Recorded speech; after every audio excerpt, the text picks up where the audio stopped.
Ito naman, pinapanood lang eh. Busog ka naman ah, papaawa ka na naman, busog ka naman. Itira ka pa nga oh.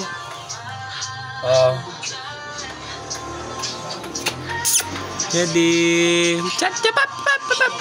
Takot siya. Napagalitan ko kasi kanina eh.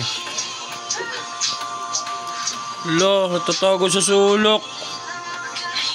Oh bebe. Wala. Wala ka dyan?